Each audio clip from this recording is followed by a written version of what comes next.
Hello friends, இதில் நம்ம பார்க்க போகிற சவுண்டு வந்து நாயும் கோழியும் கத்த போகிறேன். ஸோ ரெண்டும் ஒரே டைமில் பண்ண போகிறேன், பாருங்கள்.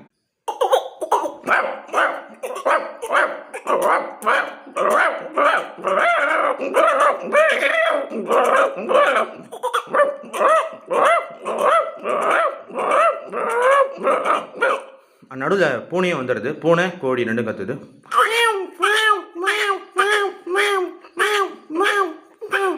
இப்போ கோழி பூனை நாய் மூணு ஒரே டைம்ல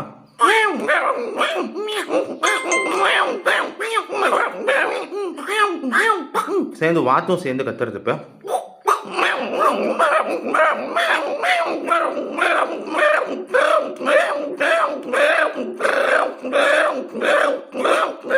சத்தத்தை கேட்டு கோவத்தில் டைனோசர் வந்துடுது.